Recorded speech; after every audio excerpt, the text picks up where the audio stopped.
सभी को नमस्कार।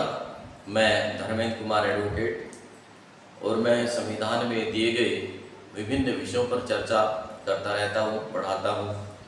आज हमारा विषय स्त्रियों के लिए संविधान में कौन कौन से आर्टिकल में, अनुच्छेद में क्या क्या प्रावधान दिए गए हैं, उनके संबंध में आज मैं आपको बताने जा रहा हूँ।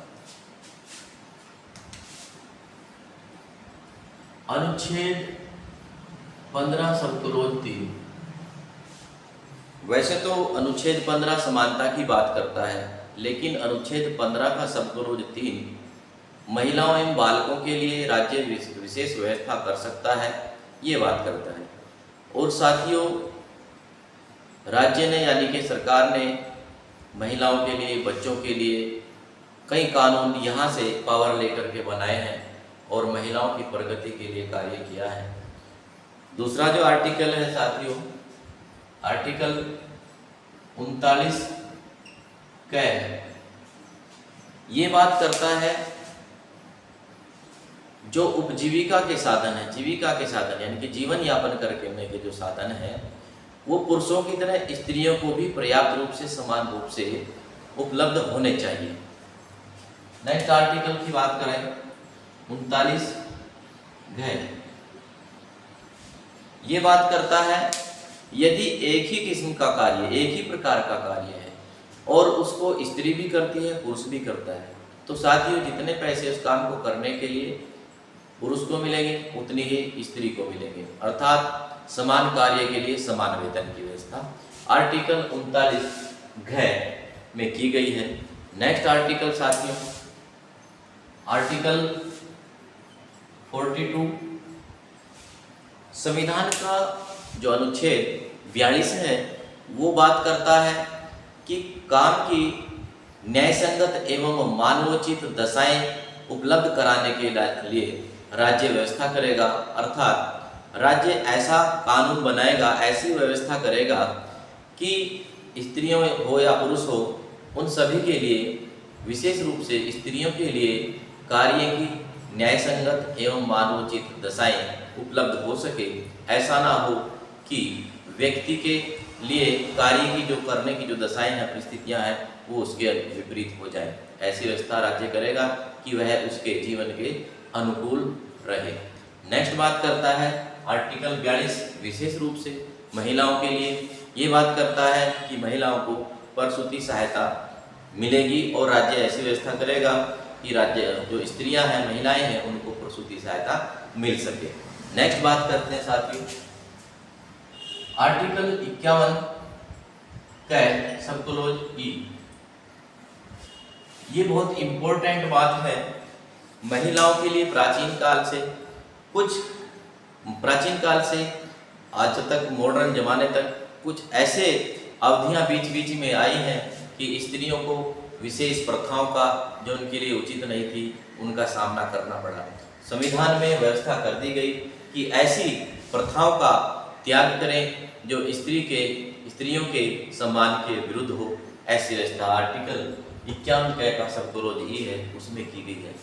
नेक्स्ट बात करते हैं साथियों, स्थानीय स्तर की जो राजनीति है, जैसे जिला पंचायत, क्षेत्र पंचायत, ग्राम पंचायत या फिर टाउन एरिया में नगर निगम, नगर पालिका अथवा नगर पंचायत, उनमें भी महिलाओं की हिस्सेदारी हो, इसके लिए व्यवस्था करता है 243 घ सबक्लोज 1, 2, 3, 4, 5। 1 को छोड़ दीजिए, 2, 3, 4, 5। नेक्स्ट है 243 न, ये बात करता है, इसका सबक्लोज 2, 3, 4 और 5। ऑल ओवर बात करता है ये तो बात करता है क्षेत्र पंचायत, ग्राम पंचायत और जिला पंचायत।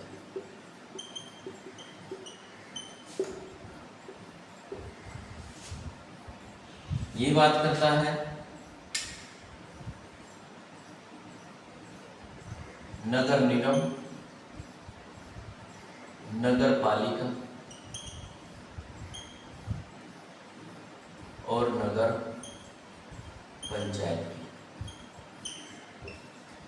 तो साथियों, जितने भी क्षेत्र पंचायत हो, जिला पंचायत हो, ग्राम पंचायत हो, उसमें जितने भी निर्वाचन क्षेत्र होंगे या वार्ड होंगे, उनमें से उन टोटल की संख्या में से 1/3 महिलाओं के लिए आरक्षित होंगे। अर्थात इन पंचायतों में जितने भी मेंबर चुन करके आएंगे या जितने भी निर्वाचन क्षेत्र होंगे, उनमें से 1/3 महिला होनी चाहिए। ऐसे यहाँ पर अगर नगर निगम, नगर पालिका, नगर पंचायत में सीटें, जितने भी टोटल सीटें हैं, उनका 1/3 महिलाओं के लिए आरक्षित होगा। दूसरी बात, जो भी आरक्षित सीटें होंगी उनमें SC/ST की महिलाओं का भी 1/3 हिस्सेदारी होगी। दूसरी बात यह है, जो राज्य का विधानमंडल है, इनसे संबंधित प्रावधान अलग से भी कर सकता है, कुछ और करना चाहे, जैसे संख्या बढ़ानी चाहिए। नेक्स्ट जो बात है, जो जिला पंचायत, क्षेत्र पंचायत और ग्राम पंचायत, इनके जो अध्यक्ष होंगे, प्रमुख होंगे या प्रधान होंगे, उनमें भी 1/3 महिलाओं की हिस्सेदारी होगी। अर्थात जितने भी टोटल ऑल ओवर स्टेट में जितने भी अध्यक्ष के, प्रधान के, प्रमुख के पद होंगे, उनमें से 1/3 महिलाओं के होंगे और वो चक्रानुक्रम में घूमते रहेंगे। एक बार सामान्य महिला, एक बार OBC महिला, एक बार SC महिला, ऐसी भी व्यवस्था की गई। इसी प्रकार से नगर पालिका, नगर निगम, नगर पंचायत में यदि यहाँ पर 1/3 महिलाओं के पद हैं, उन 1/3 महिलाओं में SC/ST की महिलाएं भी, OBC की महिलाएं भी शामिल रहेंगी। यहाँ भी OBC की महिलाएं 1/3 में शामिल रहेंगी, उनके अनुपात के हिसाब से। नेक्स्ट, यहाँ भी राज्य विधानमंडल अगर इनकी संख्या को घटाना बढ़ाना चाहता है तो उसके पास पावर है। और यहाँ पर जो इनके अध्यक्ष हैं, नगर पालिका, नगर पंचायत, नगर निगम, इनके अध्यक्ष के पद भी चक्रानुक्रम में SC/ST की महिलाओं के लिए आते रहेंगे और आरक्षित रखे जाएंगे। तो साथियों, ये था संविधान में महिलाओं के लिए विशेष प्रावधान, उनको प्रायोरिटी देना, उनकी स्थानीय राजनीति में हिस्सेदारी सुनिश्चित करना, इसके लिए संविधान में प्रावधान कर दिया गया है। इसलिए महिलाओं को भी सम्मान देना, महिलाओं को भी अपने विचार, राजनीतिक विचार या अपने राजनीतिक गुणवत्ता दिखाने का अवसर मिलेगा।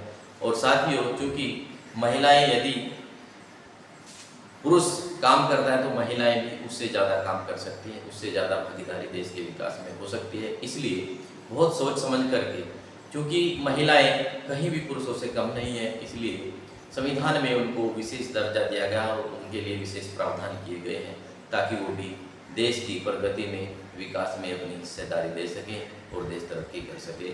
आज के लिए महिलाओं के लिए विशेष टॉपिक था और अत्यधिक जानकारियां लेने के लिए, इसकी बारीकियां जानने के लिए या विभिन्न समयों पर सरकार ने कौन कौन से कानून महिलाओं के लिए बनाए हैं, उसके लिए आप चैनल को सब्सक्राइब कर लें, लाइक करें और शेयर करें। धन्यवाद।